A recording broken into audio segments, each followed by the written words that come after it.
은혜가 풍성하신 하나님, 임마누엘 찬양대의 찬양의 고백을 받으신 하나님께서 이 시간 함께 예배하는 우리 모두에게 동일한 은혜와 동일한 사랑과 긍휼과 용서를 허락해 주실 줄 믿습니다. 주님, 귀하게 섬기는 찬양대 그리고 주일과 예배를 섬기는 많은 손길들 주님 일일이 기억하시며 저들의 범사에 하나님 허락하시기로 약속하신 은혜를 더하여 주옵소서. 이 시간 중앙의 모든 예배자들 하나님의 말씀 앞에 섰습니다. 이 말씀을 잘 깨달아 알고 이 말씀 붙들고 우리의 삶의 변화, 거룩과 의의 열매를 맺어가는 삶의 여정 걸어갈 수 있도록 주께서 우리 모두에게 들을 귀를 허락하시며 성령의 충만함도 허락하여 주옵소서. 예배의 모든 시종을 주님께만 온전히 의탁드리오니 주님 홀로 영광받아 주옵소서. 감사드리고 살아계신 예수님의 이름으로 기도하옵나이다. 아멘. 포도원 주인과 농부에 대한 비유, 우리가 지난주에 함께 나누었던 말씀이죠. 오늘 우리가 나눈 본문의 바로 직전에 있는 비유의 말씀이었습니다. 포도원 주인은 농부를 참 사랑했고 그래서 종들을 계속 보냈습니다. 하지만 농부들은 그 종들도 그리고 그 종들을 그리고 심지어 그의 아들도 보내주신 그 포도원 주인의 호의와 사랑을 단호하게 걷어찼습니다. 그러자 그 비유의 결말은 그거였습니다. 이 포도원에 있는 농부들을 다 진멸시킬 것이고 이 포도원을 다른 이들에게 줄 것이다. 이것은 이 비유의 말씀을 들을 때에 많은 사람들은 충격을 받았겠죠. 자신들이 가지고 있었던 그 하나님의 백성으로서의 특권이라는 걸 나름 생각을 했을 겁니다. 오직 하나님의 나라는 본인들만 유업으로 받을 수 있고 하나님의 나라 가는 것도 본인들만 가는 거라고 생각하면서 지내왔기 때문이죠. 그런데 예수님께서 비유의 말씀을 주시면서 쉽게 말해서 이 특권을 너희들에게서 빼앗아다가 이방인들에게 줄 거라는 그런 뉘앙스의 비유를 주시니 이들은 황당하기가 그지없습니다. 그 이야기를 듣고 반응이 이제 오늘 본문부터 이어지는 반응입니다. 19절의 말씀 보십시오. 서기관들과 대제사장들이 예수의 이 비유는 자기들을 가리켜 말씀하심인 줄 알고 즉시 잡고자 하되 백성을 두려워하였다. 여기 몇 가지 우리가 놀라운 포인트가 몇 가지가 있습니다. 첫째로는 예수님께서 주시는 비유가 자기들에게 주었다는 것을 이들이 알고 있다는 사실입니다. 놀라운 사실이죠. 그럼 또 하나, 이 비유의 말씀이 자기들을 향해 주시는 말씀이라고 여기면 그러면 일반적으로 이 말씀을 받은 이들은 회개의 자리로 나아가야죠. 예를 든다면 비유의 말씀이 애초에 처음부터 어떠한 하나님의 사랑과 호의도 보여주지 않은 채 너희들의 특권을 내가 가져가 버리겠다라는 비유가 아니었습니다. 내가 얼마나 너희들을 사랑하였는지, 내가 너희들에게 얼마나 많은 종들을 보내주었는지, 내가 너희들에게 얼마나 많은 말씀을 보내주었는지에 대한 하나님의 풍성한 사랑, 그 끝도 없는 것처럼 보이는 인자와 자비를 계속해서 말씀해 주셨는데 이들은 이 비유의 말씀이 자기들에게 주어진 말씀으로 알매도 불구하고 회개하지 않는다는 게 더 큰 문제입니다. 이런 사랑을 받았으면, 이런 호의와 이런 은혜를 받았으면 자신의 연약함을 바라보고 돌아가서 회개를 해야겠죠. 그런데 이들은 회개하기는커녕 오히려 그 비유를 듣고 우리에게 이런 말을 한다고? 라고 하며 이를 갈기 시작을 하죠. 그리고 계략을 하나 꾸미기 시작하는데 그 계략이 바로 다른 것도 아닌 하나님께서 보내신 독생자 그 예수님을 어떻게 죽일까로 넘어가는 겁니다. 이 말씀을 우리가 대할 때에 우리가 이사야 42장의 말씀하고 디모데전서 4장의 말씀이 이해가 안 되다가도 이 말씀을 보면 이해가 됩니다. 이사야 42장에 어떤 말씀이 있습니까? 저들이 보기는 보아도 맹인이고 저들이 듣기는 들어도 귀머거리인 겁니다. 아니, 본다는데 왜 맹인입니까? 왜 듣는다는데 못 듣는다고 이야기합니까? 마땅히 보아야 될 것을 보지 못하는 상황, 마땅히 들어야 될 것을 듣지 못하는 하나님의 백성을 향한 안타까움이 적혀 있는 거죠. 이것이 디모데전서 4장에 있는 양심의 화인 맞은 이들의 모습인 겁니다. 화인, 그 불로 지진 인두를 몸에 이렇게 지지는, 그래서 몸에 그 화상 흉터가 나는 걸 화인이라고 하죠. 뭐 저도 이제 손에 화상의 흉터가 있습니다만은 그 화상에 있는 이 화상으로 입은 흉터와 그 옆에 있는 이 피부하고는 느낌 자체가 다릅니다. 민감하고 둔감한 겁니다.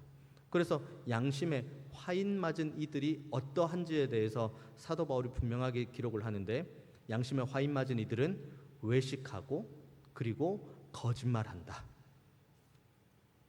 어디에 있습니까?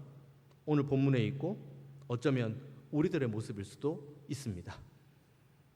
우리는 마땅히 보아야 될 것은 우리가 눈이 떠져 있기 때문에 이렇게 바라보는 그것을 넘어서서 지금 하나님의 영광과 임재와 하나님 허락하신 말씀을 보는 대로 나아가야 됩니다. 우리의 눈, 하나님의 백성이라면 하나님의 백성답게 바라봐야 될 우리의 눈의 지향점은 하나님께 있는 거죠. 우리의 귀도 마찬가지입니다. 우리의 귀를 하나님께서 왜 창조하셨습니까? 우리의 입을 하나님께서 왜 창조하셨습니까? 우리의 눈을 하나님께서 왜 창조하셨습니까? 이거 가지고 죄 지으라고요? 눈 가지고 죄 지으라고요? 귀 가지고 사람의 뒷담화와 한숨 짓고 험담하는 거 들으라고요? 그 입 가지고 사람들의 뒷담화와 험담하는 그 말 하라고요? 그러려고 하나님께서 우리의 눈과 귀와 입을 창조하셨습니까? 우리의 눈과 귀와 입이 하나님께서 창조하신 그 이유, 하나님께서 우리의 눈과 귀와 입을 창조하신 그 뜻을 따라서 열매를 맺지 못하면 우리도 똑같습니다. 우리도 보고는 있지만 맹인이라고 할 수 있고, 우리도 듣고는 있지만 귀머거리라고 할 수 있고, 우리의 마음은 있어서 무언가를 느끼는 것처럼 있을 수는 있으나 결국은 양심의 화인을 맞은 사람이다 라고 할 수 있는 거죠. 이들 보십시오. 19절의 말씀, 이들의 맥락을 보십시오. 그들을 향한 말씀으로 압니다. 그리고는 이를 갈고 예수님을 어떻게 죽일까 생각을 하다가, 그러다가 예수님을 죽이지도 못하는 이유는, 당장에 실행하지 못하는 이유는 19절 마지막에 있는 것처럼 백성들을 두려워하기 때문이죠. 누구 두려워해야 됩니까? 이들 지금 주어가 뭡니까? 자기를 가리켜 말씀하신 줄 안다는 주어가 누굽니까? 즉시 잡기를 원하는 주어가 누굽니까? 백성을 두려워한다는 주어가 누굽니까? 서기관들, 대제사장들입니다. 이들이 누구를 두려워해야 되죠? 이들은 하나님을 두려워해야 될 이들입니다.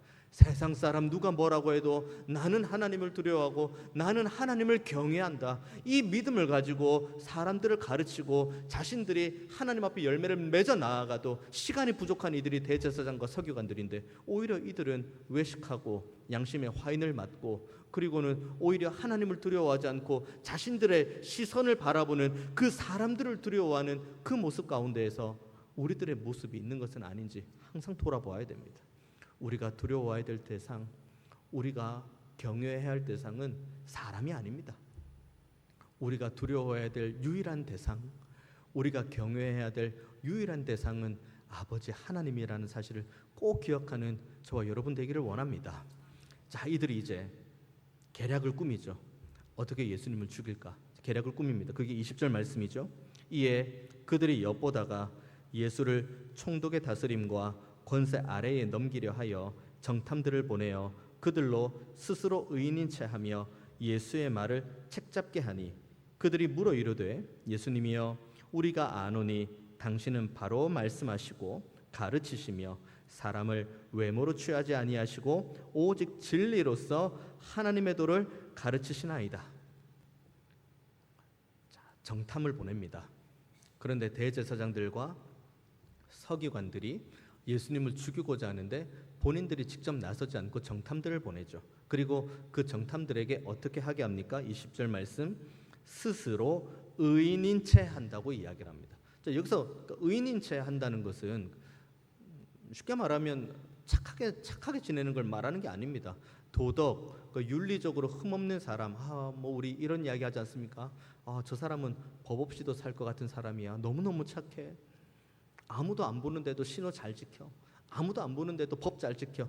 여기서 말하는 의인인 채라는 그 기준하고 제가 방금 말씀드린 그 맥락하고는 다른 맥락입니다. 오늘 본문에서 나오는 의인인 채 한다는 것은 기준이 도덕 윤리가 아니라 하나님의 율법이 기준이 되는 겁니다. 그러니까 자신이 의인인 채 한다라고 말할 정도라면 이 사람들은 어느 정도 수준까지 이르러야 되냐면 최소한 사람들 앞에서 자신들이 하나님께서 허락하신 율법의 말씀을 잘 지키는 모습이 있어야 됩니다. 그럼 여기서 한번 돌아가 볼까요? 하나님의 율법 왜 잘 지킵니까? 하나님의 백성이 하나님의 율법을 왜 잘 지켜야 됩니까? 또 하나 질문.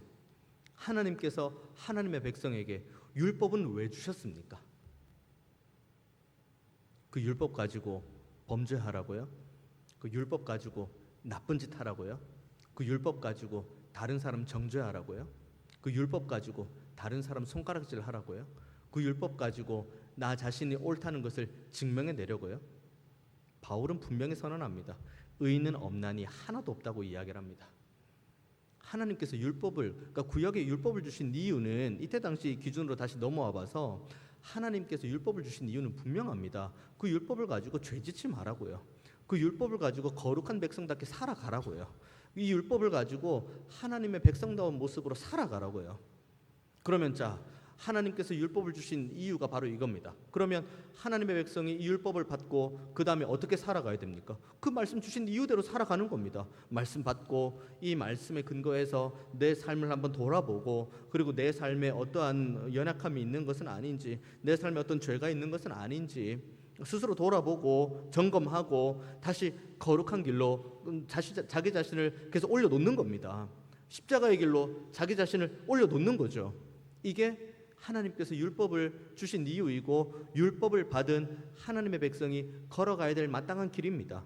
근데 이들은 지금 하나님께서 주신 율법 그리고 이 사내들인 공의회에서 정탐 보낼 정도의 이 사람들이 율법을 가지고 뭘 하고 있습니까? 의인인 체하죠. 그리고 의인인 체함으로 이들이 하나님께서 주신 율법을 무기 삼아 뭐 합니까? 예수님을 책잡으려고 하죠. 이들이 예수님을 책잡는 것은 예수님의 그 잘못을 한번 책잡은 다음에 부끄러움을 주기 위해 책잡는 건 아닙니다. 이들이 지금 율법으로 이들 의인인 채에서 예수님을 책잡으려고 하는 것은 예수님을 죽이려고 하는 거죠. 그리고 이들이 접근해 하는 것을 보십시오. 접근해 오는 멘트 21절의 말씀. 그들이 물어 이르되 선생님이여 우리가 아노니 당신은 바로 말씀하시고 가르치시며 사람을 외모로 취하지 아니하시고 오직 진리로서 하나님의 도를 가르치시나이다. 구구절절 틀린 말씀이 어디 있습니까? 이들이 와가지고 주님에게 그 얘기하는 거예요. 당신은 하나님의 도를 가르치고 진리로 가르치고 사람을 외모로 보지 않고 그 중심을 보시는군요. 틀린 말이 어디에 있습니까? 그래서 이들이 지금 바른 길을 걸어가고 있습니까? 이들이 고백하는 입술의 열매와 이들이 지금 가는 그 마음의 동기의 지향점이 달라요. 입술의 열매로 너무 많은 이들을 속이고 있는 거죠. 가장 두려운 말씀입니다. 주여 주여 하는 자마다 다 천국에 들어갈 것이 아니다. 선지자 노릇하고 주의 이름으로 귀신을 내쫓고 그때 주님께서 그들을 향해 주시는 말씀, 나는 네가 누군지 난 도저히 모르겠다. 그때 그 도저히 모르겠다는 주님 앞에서 여러분 자기 소개하시겠습니까? 거기에서 주님 모르시니까 제 소개를 좀 할게요. 주님, 제가 저 땅에서 뭐 했는지 아십니까? 제가 목사도 하고 장로도 하고 권사도 하고 집사도 하고 하나님의 백성으로 오랜 시간 지냈습니다. 제가 주의 이름으로 가르치기도 하고 주의 이름으로 말씀도 전하고 주의 이름으로 기도도 하고 제 입을 열어 찬송도 했습니다. 주님, 이게 제 소개입니다. 모르겠는데? 내가 너를 도무지 모르겠는데? 그럼 거기다 대고 또 자기 소개 하시겠습니까? 거기 앞에서 여러분 주님과 신랑이 하시겠습니까? 주님께서 모르시겠다면 끝나는 거예요. 그걸로 끝인 겁니다. 왜 주님께서 모르신다고 하십니까? 열매가 없다고 하니까요. 열매로 안다고 하시는데 열매가 없다고 하니까요. 오늘 본문 보십시오. 20절의 말씀, 21절의 말씀. 의인이란 단어 나오죠. 의인이 되기 위한 기준점 분명하죠. 그리고 이들이 예수님께 나와서 예수님 누군지를 말하는 이 모든 맥락들을 보십시오.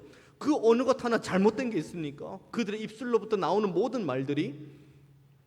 그런데 이들의 그 말로 나아가는 그 말의 칼끝은 주님을 죽이려고 가는 겁니다. 두려운 마음이에요. 우리는 우리의 입술에서부터 나오는 우리의 말들로 우리 스스로를 속여서는 안 돼요. 내가 지금 찬양을 한다고 나 자신을 속이지 마십시오. 내가 지금 하나님의 말씀을 가르치고 받는다고 자기를 속이면 안 됩니다. 내가 지금 예배의 자리에 앉아있다고 자기를 속이면 안 돼요. 지향해야 될 것은 우리의 입술의 열매와 우리의 마음의 동기를 통해서 나아가는 삶의 열매가 똑같냐 다르냐, 그거를 봐야 됩니다. 그거 없으면 우리는 여기에서 아무리 이 땅에서 주여 주여 하고, 이 땅에서 선지자 노릇하고, 이 땅에서 귀신을 쫓아내고, 이 땅에서 별별 행위를 다해도 그 하나님의 보좌 앞에 갔을 때 주님 우리를 바라보면 난 너 모르겠는데, 너의 상은 이미 그 땅에서 다 받았잖아. 네가 거기에서 선지자 노릇하면서, 네가 거기에서 귀신을 내쫓으면서, 네가 거기에서 뭐 선지자 노릇하면서 거기에서 받을 상급 거기서 다 받았잖아. 그리고 난 모르겠어 너를. 오늘 본문이 우리에게 이런 경각심을 주고 있는 거예요. 여기 있는 19절과 20절과 21절의 말씀을 보면서 그때 당시 대제사장들이 참 너무했네, 아이고 서기관이 참 나쁘네 라고 하고 넘어가면 우리는 가이사까지 갈 근거도 안 됩니다. 가이사까지 가기 전에, 가이사의 세를 이야기하기 전에 우리는 이 지점에서 우리 안에 내밀한 동기와 우리의 입술의 열매가 동일한지 다른지부터 먼저 봐야 됩니다. 그 다음이 가이사의 세를 논하는 겁니다. 바라기는 저와 여러분이 정말 오늘 본문 19절, 20절, 21절에 나오는 것처럼 대제사장 그리고 서기관 그리고 장로들과도 같은 그 자리에 머물러 있지 마시고, 입술로부터만 나오는 모든 것들에 여러분을 스스로를 속이지도 마시고, 끊임없이 하나님의 말씀을 기준으로 근거 삼아 우리 안에 마음의 내밀한 동기를 살피는 은혜가 있기를 원합니다. 그래서 우리 입술의 열매와 우리의 삶의 열매가 동일한 은혜가 있기를 축원을 드립니다. 이것을 가지고 그 다음 가이사에게 가는 겁니다. 22절 말씀 보십시오. 우리가 가이사에게 세를 바치는 것이 옳으니까 옳지 않으니까. 자, 이제 질문이 던져졌습니다. 자, 가이사에게 세금 주느냐 마느냐죠. 이때 당시 유대인들이 로마에게 바치는 세금 몇 종류가 됩니다.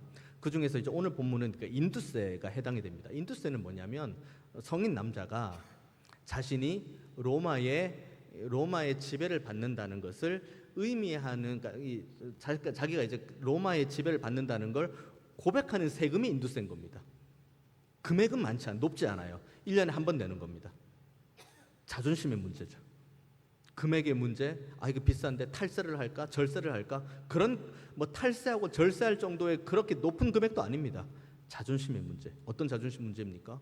우리는 지금 하나님의 백성인데, 나는 지금 하나님으로부터 부름받은 하나님의 백성이고, 나는 선민인데, 나는 하나님으로부터 택함받은 이고 하나님으로부터 이 지도받고 통치받는 인데, 그런데 인두세를 낸다는 것은 나는 지금 로마의 통치를 받고 있습니다. 이걸 고백하는 겁니다. 뭘로요? 내가 가지고 있는 돈으로. 그러니까 내가 내 입을 열어서 나는 지금 당신들의 통치를 받고 있습니다, 이거를 고백하는 게 인두세죠. 이 얘기를 지금 하고 있는 겁니다. 그 인두세. 그리고 이게 이제 자존심의 문제니까 반란도 한번 일으켰지만 불을 보듯 뻔하죠. 그 로마의 강력한 군대 앞에서 당연히 이 반란 일으킨 사람들은 말 그대로 단번에 정리가 됐죠. 자, 이제 유대인들의 머릿속에는 이게 있습니다. 인두세에 대한 그 마음의 인두세를 낼 때 자신들이 가지고 있는 자존심의 문제, 그리고 과거의 역사적인 문제, 그 가운데에 이제 이 의인인 채 하는 이들이 와서 쉽게 말하면 가이사에게 세금을 내는 것이 옳습니까? 옳지 않습니까? 이걸 지금 물어보고 있는 거예요. 이들은 이 질문을 하고 이들 머릿속에 생각하기를 두 가지 대답이 나올 수가 있죠. 첫 번째, 내라. 두 번째, 내지 마라. 내야 됩니까? 내지 말아야 됩니까? 이렇게 질문했으니까 그 두 대답이 기대가 되겠죠. 그런데 이들에게는 어떠한 대답을 해도 무조건 이익인 거예요. 예수님이 어떤 대답을 해도. 자, 예수님께서 예를 들어서 내지 마 라고 하면은 이거는 반역죄죠. 옳다구나예요. 그래서 바로 로마에 신고하죠. 여기 예수라는 사람이 있는데 모든 민중들을 불러 모아다가 세금을 내지 마라고 이야기했습니다. 죽음이죠. 그 반란죄로 죽음을 당하는 겁니다. 너무 이들에게 바라는 최상의 시나리오죠. 그 다음 또 하나, 예를 들어서 내지 마라, 세금 내지 마라 하면은 뭐가 됩니까? 그러면은 세금을 내라 라고 하면은 같이 무리 중에 있는 이들, 예수님과 함께 있는 그 무리 중에 있는 이들이 그렇게 이야기를 하죠. 우리가 지금 우리가 지금 예수님 당신을 따라가는 이유는 당신이 우리를 로마로부터 해방해 줄 거라는 믿음을 가지고 따라가는 우리의 해방의 지도자요, 우리의 메시아요, 그렇게 따라가고 있는데 로마에 세금을 내라고요? 그럼 우리가 잘못 따라왔네 하고 무리가 해산되는 거죠. 그러니까 이들의 입장에서는 가이사에게 세금 드리는 게 맞습니까? 틀립니까? 라고 말하고 무슨 대답이 됐든 이제 답을 기다리고 있는 거죠. 뭐든 좋으니까요. 예수님께서 어떤 대답을 해주시든 이들에게는 손해볼 게 아무것도 없거든요. 그런데 예수님께서 뭐라고 말씀하십니까? 24절의 말씀, 데나리온 하나를 내게 보이라. 누구의 형상과 글이 여기 있느냐? 대답하되 가이사의 것이니이다. 25절, 이르시되 그런즉 가이사의 것은 가이사에게, 하나님의 것은 하나님께 바치라. 이들이 쭉 이 말씀을 듣는데 이 귀에 딱 들려오는 단어가 하나 있을 겁니다. 형상이라는 단어입니다. 이들은 모세오경을 너무 잘 알고 있죠. 자, 형상, 이 형상 뭐로 적혀 있냐? 뭐라고 돼 있냐? 그때 당시 쓰고 있는 그때 당시 로마에 통용되는 거기에는 그때 당시 황제가 새겨져 있고, 그리고 신적 존엄, 그러니까 그 황제를 신적으로 여기고 그를 향해 존엄해야 된다는 그런 내용들이 그때 당시 통용 화폐에 기록되어 있죠. 뭐라고 적혀 있니? 가이사 형상이 있는데요. 그러면 가이사에게 주라는 거예요. 하지만 가이사에게 주라고 하면서 주님께서 묻는 질문, 형상, 무슨 형상으로 되어 있냐? 그러면 이 질문을 들을 때 이들의 머릿속에 머릿속에 딱 드는 생각이 하나 있을 겁니다. 그러면 우리의 형상은 누구에 의해서 지음받았지? 우리의 형상은 누구의 형상을 따라 창조되었지? 누구의 형상대로입니까? 하나님의 형상대로 우린 지음을 받은 겁니다. 그러니까 이 본문을 대하면서 가이사의 것은 가이사에게, 하나님의 것은 하나님께 바치라고 할 때 우리가 흔히 생각하기를 이게 양자택일의 문제라고 생각할 수 있는데, 이게 어떻게 양자택일의 문제입니까? 그러면 만약에 이게 양자택일의 문제라면 가이사의 것이 따로 있고 하나님의 것이 따로 있다는 건데 어떻게 세상이 가이사의 것이 따로 있고 하나님의 것이 따로 있습니까? 이거는 양자택일의 문제가 아닙니다. 좀 더 쉽게 한번 이해해 볼까요? 로마서에 보면 바울이 통치자에 대해서 그런 이야기를 합니다. 너희들은 세상의 통치자에 대해서 그들의 치리와 권세에 복종하라고 이야기를 합니다. 그러니까 세상 권세에 대해서 그들을 인정해주고 그들이 권세를 가지고 치리하는 것에 대해서 복종하라고 이야기를 합니다. 그런데 그걸로 끝이 아니에요. 바울이 말한 것은 그걸로 끝이 아니라 그 다음에 무슨 말씀이 나오냐면 그 이유는 그러니까 세상의 통치자들에게 권세를 주신 분이 하나님이시기 때문이에요. 그럼 뭘 의미하는 겁니까? 자, 가이사의 것은 가이사에게 주니까, 자, 가이사에게 줄 사람은 가이사에게 가서 충성하고, 자, 하나님의 것을 올려드린 이들은 하나님께 충성하고, 그런 개념입니까? 이건 그런 개념이 아니에요. 우리가 지금 이 땅 가운데 살아가는 동안 세상의 통치를 받는 가운데 우리가 마땅히 세상의 시민으로서 지켜야 될 역할과 법적인 규제들은 잘 지켜나가는 가운데 있지만, 그 가운데에도 우리가 하나님의 형상대로 지음받았다는 것, 우리가 하나님의 것이라는 것, 그리고 세상 권세를 주신 분이 하나님이라는 것을 기억하고 우리의 범사가 하나님께 온전히 향해야 된다는 것을 이 본문이 우리에게 말해주고 있는 거죠. 단순히 법 잘 지키라는 그런 문제가 아니에요. 이 법 질서를 누가 줬냐는 거예요. 그리고 이 법 질서를 운영해 나아가는 정치 지도자들에게 권세를 누가 줬냐는 겁니다. 그리고 우리의 눈에 보이는 법전과 그것을 운영해 나가는 정치 지도자들을 넘어서서 그들에게 권세를 주시는 하나님을 향해 우리의 눈에 지향점이 있어야 된다는 걸 오늘 본문이 말해주고 있는 거죠. 세금 내십시오. 신호 지키십시오. 너무 간단한 설교의 적용입니까? 세금 내십시오. 신호 지키십시오. 법 잘 지키십시오. 세상의 정치 그리고 세상이 말하는 그 법적인 테두리 안에서 여러분 최선을 다해서 여러분이 할 수 있는 순복하십시오. 하지만 거기에 머무르지 마십시오. 그걸로 만족하지도 마시고 우리의 시민권은 하늘에 있다는 것을 기억하십시오. 그리고 우리가 마땅히 순복해야 될 것, 우리가 마땅히 순종해야 될 것은 하나님의 말씀이라고 늘 기억하는 저와 여러분 되기를 원합니다. 그래서 이 땅 가운데 살아가는 동안 우리는 하나님의 백성으로 최선을 다해서 정직하게 살아내야 됩니다. 골로새서 말씀을 보십시오. 하나님께서 이스라엘의 골로새서 말씀 중에서 바울이 주시는 말씀은 너희들이 하는 모든 일들에 대해서 사람에게 하듯 하지 말고 주께 하듯 하라고 이야기를 합니다. 주께 하듯 하는데 어떻게 거짓이 있습니까? 모든 일, 여기서 말하는 모든 일은 정말 말 그대로 우리가 숨쉬는 것 포함해서 모든 일을 말하는 겁니다. 근데 어떻게 거짓이 있습니까? 여러분 정직하십시오. 어떻게 해요? 골로새서의 말씀에 근거해서요. 하나님 앞에서 행하는 것처럼 정직하십시오. 사람은 속일 수 있지만 하나님은 속일 수가 없습니다. 그리고 이 땅 가운데 살아가는 동안 최선을 다해서 여러분의 이웃을 사랑하십시오. 그런데 이웃을 사랑하는 그 기준이 바울이 말하는 그 갈라디아서 5장에 명확하게 나와 있죠. 자, 하나님께서 너희들에게 자유를 주었다. 그런데 이제 그 자유를 가지고 하나님의 부르심을 받은 이들이 어떻게 하라고 이야기합니까? 사랑으로서 서로에게 서로 종 노릇하라고 이야기합니다. 어떻게 자유하고 종이 연결이 됩니까? 그런데 자유와 종을 어떻게 연결시킵니까? 사랑으로 연결시키는 거죠. 그러니까 우리가 자유민으로 하나님의 백성으로 부름받고 나름의 특권이 있지만 그래도 이걸 가지고 우리는 세상의 기준으로 누군가를 사랑하는 것이 아니라 하나님의 기준으로 누군가를 사랑해야 되는 겁니다.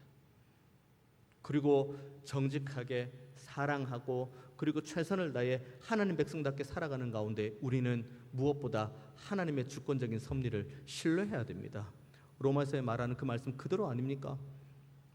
하나님의 부르심을 입은 자 모든 이들에게는 모든 것이 합력하여서 선을 이루겠다는 거죠. 누가 이룬다는 겁니까? 합력해서 부르심을 받은 이가 하나님의 그 사랑을 받아서 부르심을 받은 이가 내가 가지고 있는 사항들 다 조합해가지고 내가 선을 이루는 겁니까? 하나님께서 선을 이루시겠다는 거죠. 그러니까 우리가 살아가는 모든 호흡은 하나님의 주권적인 섭리 안에 있습니다. 그러니 이 본문을 대하면서 항상 기억하십시오. 가이사에게 드릴까 말까? 아니면 가이사에게 드릴 것이 무엇이고 하나님께 드릴 것은 무엇일까? 양자택일의 문제가 아니라 우리가 하나님의 형상대로 지음받았다는 것을 기억하고 우리는 하나님의 것이니 하나님 앞에 마땅한 열매로 올려드리는 영적인 제사를 드려야 된다. 이것이 이 본문을 통해서 주님이 우리에게 주기 원하시는 말씀인 줄로 믿습니다. 입술의 열매와 우리의 마음의 열매는 동일해야 됩니다. 우리가 말하는 말과 우리의 내밀한 동기는 동일해야 됩니다. 이걸 면밀하게 날마다 민감하게 받아야지. 그래야지 우리는 하나님의 형상을 진리의 말씀으로 회복해 나아가고 그리고 하나님의 것이니 하나님께 마땅히 드릴 수 있는 이 몸으로 준비될 수가 있습니다. 그러니 머뭇거리지도 마시고 이 길을 걸어가는 가운데 두려워하거나 낙심하지도 마십시오.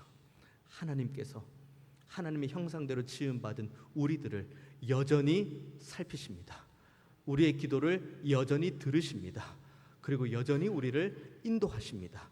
그러니 살아계신 하나님께 산 소망을 두고 하나님의 형상으로서 하나님의 것인 우리들을 하나님께 더 많이 올려드리는 저와 여러분 모두가 다 되시기를 주님의 이름으로 축원드리겠습니다. 기도하겠습니다. 은혜가 풍성하신 하나님, 우리는 하나님의 형상대로 지음받은 하나님의 백성, 하나님의 소유인 줄로 믿습니다. 대제사장, 서기관 이들과도 같이 우리의 겉모습으로 우리 스스로를 속이는 자리를 떠나게 하시고 날마다 하나님의 말씀 앞에 자기를 쳐서 복종시키게 하시고 마땅한 산 제물이 되어 하나님 앞에 날마다 자신을 드리는 믿음이 있게 하여 주옵소서. 감사드리고 살아계신 예수님의 이름으로 기도하옵나이다. 아멘.